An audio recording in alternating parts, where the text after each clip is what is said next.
Assalamualaikum warahmatullahi wabarakatuh. Selamat pagi dan selamat sejahtera. Pada pagi hari ini, saya ingin menjelaskan tentang proses perencanaan dan manajemen dalam uh, bidang teori manajemen lanjutan. Uh, Sebelumnya saya ucapkan terima kasih kepada dosen pengampu, Ibu Dr. Diah, dan teman-teman semuanya. Kaitannya dengan proses perencanaan dan manajemen, ada 4 poin utama dalam kompetisi dasar dari chapter ini. Yang pertama terkait dengan pengertian proses perencanaan, yang kedua pentingnya perencanaan, yang ketiga faktor biaya dalam perencanaan, yang terakhir itu adalah tujuan dari perencanaan. Poin pertama dari kompetisi dasar proses perencanaan itu kaitannya dengan pengertian proses perencanaan itu sendiri. Ada beberapa uh, pakar manajemen yang memberikan definisi kaitan dengan proses perencanaan. Yang pertama itu dari Newman sama Summer.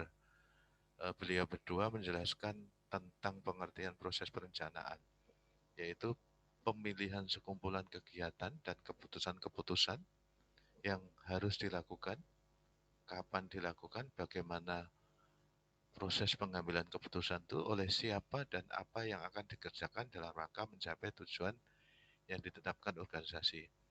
Poin utama dari Newman ini adalah sebuah proses pengambilan keputusan yang dilakukan oleh seorang manajer uh, terkait dengan apa yang dilakukan, kapan pengambilan keputusan dilakukan, bagaimana proses pengambilan keputusannya itu, siapa yang menjadi decision maker-nya, dan yang terakhir itu adalah kaitannya dengan dalam rangka mencapai tujuan yang telah ditetapkan dalam sebuah organisasi. Prof. Tori memberikan definisi lain kaitan dengan perencanaan ini adalah pemilihan dan keterkaitan fakta dan pembuatan asumsi-asumsi masa depan, visualisasi dan perumusan kegiatan yang diusulkan, diyakini perlu untuk mencapai hal yang diinginkan. Jadi poin utama dari Prof. Terry ini kaitannya dengan uh, ada sebuah poin-poin pemilihan dan keterkaitan antara fakta dengan dalam rangka untuk memprediksi masa depan terkait dengan output-output yang akan ditetapkan oleh organisasi. Selanjutnya, Kons dan Dommel memberikan definisi perencanaan adalah proses intelektual. Penentuan tindakan secara dasar mendasarkan keputusan pada tujuan, fakta, dan keridaan yang dipertimbangkan. Jadi, Kons ini lebih banyak fokus terhadap sebuah proses intelektual yang dilakukan secara sadar berdasarkan keputusan-keputusan dari tujuan tadi dalam rangka uh, untuk memperkirakan uh, perubahan masa depan yang perlu diantisipasi secara baik.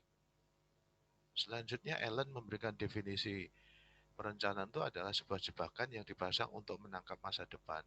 Jadi definisi yang singkat ini lebih banyak bicara kaitannya sebuah uh, antisipasi dalam rangka untuk melihat masa depan yang tidak bisa diprediksi itu tadi.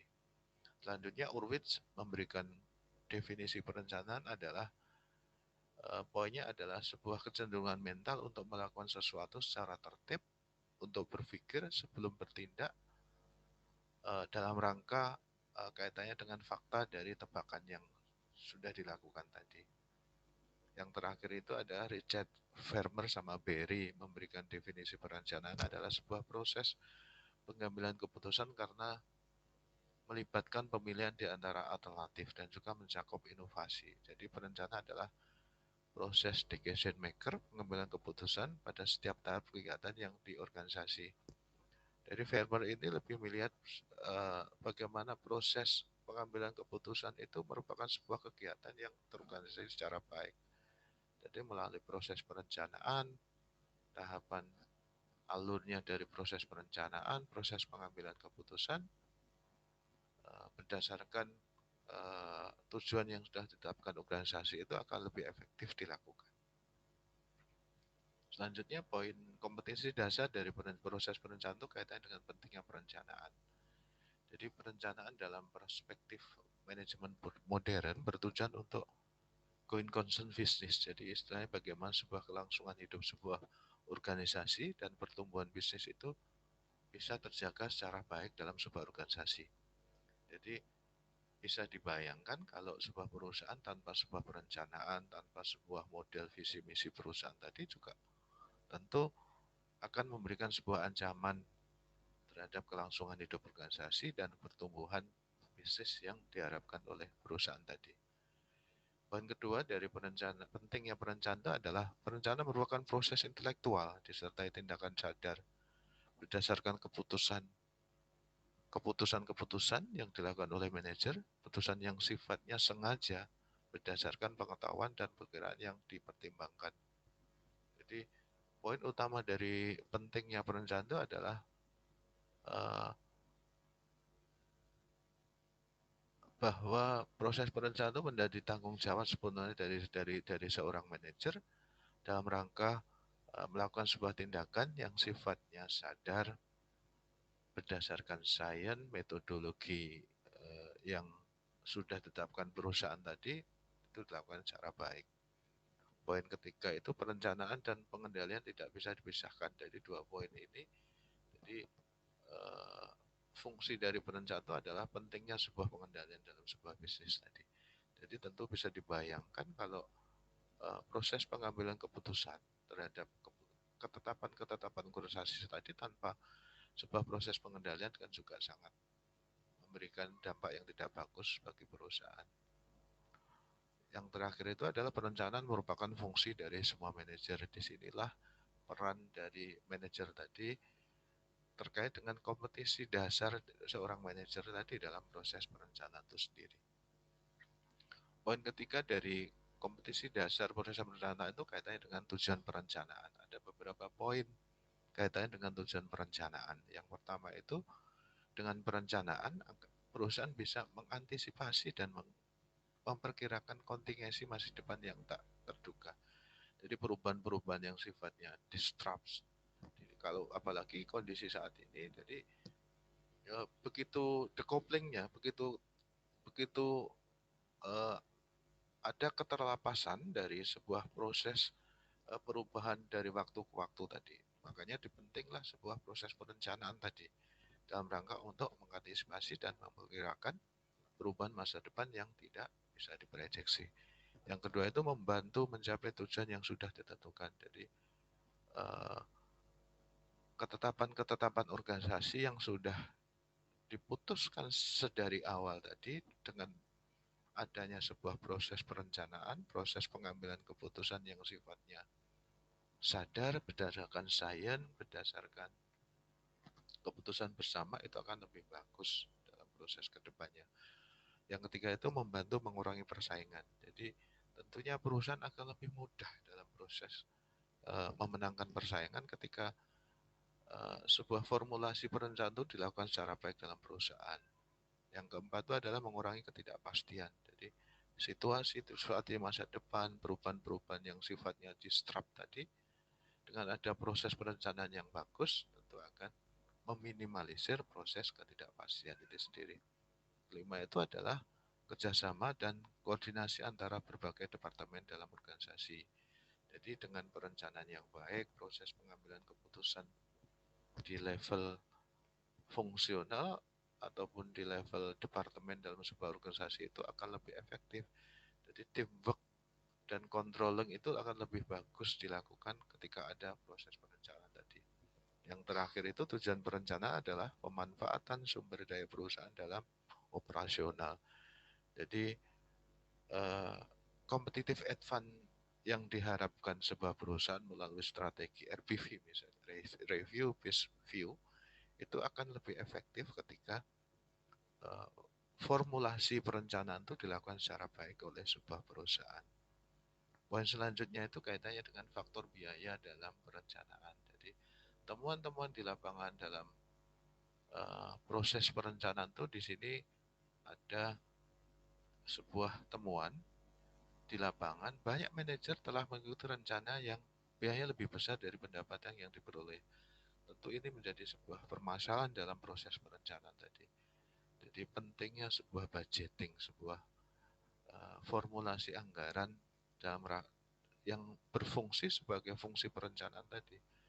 Jadi dengan anggaran, formulasi anggaran yang efektif dalam sebuah perusahaan tentu akan mampu meminimalisir faktor biaya dalam perencanaan tadi. Untuk itulah Kons memberikan sebuah simulasi bagaimana agar faktor biaya dalam perencanaan itu tidak memberatkan perusahaan. Yang pertama itu adalah tempat perencanaan adalah asumsi perencanaan tentang masa depan. Ketika ada sebuah unit khusus kaitan dengan perencanaan tadi, tentu itu akan lebih efektif dalam perencanaan masa depan dari sebuah perusahaan tadi. Yang kedua itu analisa rinci dan jadwal program berfungsi sebagai pedoman kebijakan karyawan. Jadi sebuah deskripsi, analisa rinci, dan schedule dari sebuah program perencanaan itu akan lebih efektif kalau akan bisa meminimalkan biaya dalam proses perencanaan tadi. Penjadwalan processing operasional itu penting sekali. Jadi operasional bisnis itu kalau tidak dilakukan proses penjadwalan yang secara efektif dan efisien tentu akan memberikan dampak dalam sebuah perusahaan. Adanya kebijakan yang fleksibel. Jadi dengan adanya kebijakan-kebijakan yang ditetapkan oleh organisasi itu tentu akan mampu meminimalisir biaya dalam perencanaan tadi. Yang terakhir itu kaitannya dengan program bersama tentang rencana yang berbeda. Jadi adanya sebuah goal bersama dalam sebuah organisasi itu penting karena tentunya akan bisa meminimalisir itu tadi biaya-biaya yang temuan-temuan di lapangan kaitannya dengan faktor biaya dalam perencanaan itu tadi. Yang terakhir itu kaitannya dengan kompetensi proses perencanaan kaitannya dengan tipe perencanaan. Di sini ada klasifikasi menurut dimensi waktu. Jadi poin pertama itu rencana jangka pendek. Jadi sebuah rencana yang ditetapkan perusahaan berdasarkan pertimbangan-pertimbangan hingga indikatornya adalah dalam tempo 1 bulan hingga 1 tahun. Kalau rencana jangka menengah itu lebih dari 1 tahun, tetapi kurang dari 5 tahun. Rencana jangka panjang itu waktunya 5 tahun lebih. Kesimpulan yang bisa kita ambil dari chapter proses perencanaan ini adalah yang pertama itu adalah proses perencanaan meliputi berbagai kegiatan sejak awal perlu dilakukan secara tegas dalam hal menentukan siapa, apa yang dilakukan dari semua kegiatan dalam pembuatan keputusan tentang apa yang dilakukan. Jadi proses perencanaan ini penting adanya sebuah ketegasan secara mental tadi dalam menentukan siapa yang bertanggung jawab terhadap proses perencanaan ini, apa yang dilakukan dalam proses perencanaan ini, serta semua kegiatan dalam proses perencanaan tersebut. Yang kedua itu adalah prinsip utama dalam proses perencanaan adalah perencanaan yang efektif, yang memadai, atau dengan menggunakan istilah upaya mental yang kuat yang harus dilakukan secara kokoh oleh seorang manajer. Hal ini memungkinkan terjadinya hal-hal yang tidak diinginkan.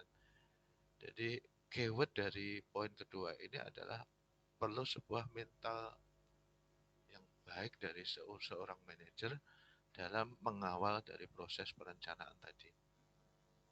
Yang ketiga dari summary kesimpulan dari proses perencanaannya adalah tujuan setiap rencana dan sebuah rencana pendukungnya adalah kontribusi pada pencapaian tujuan perusahaan. Prinsip ini berasal dari sifat perusahaan yang terorganisasi dalam rangka mencapai tujuan organisasi melalui kesepakatan dan kerjasama yang disengaja. Jadi poin perencanaan, karena proses perencanaan itu melibatkan orang lain, jadi ada sebuah unsur kerjasama dalam sebuah organisasi. Untuk itulah sifat dari perencanaan itu harus terkoordinasi secara baik dalam rangka untuk mencapai tujuan organisasi. Demikian dari materi perencanaan, proses perencanaan yang bisa saya sampaikan. Terima kasih banyak atas perhatiannya. Assalamualaikum warahmatullahi wabarakatuh.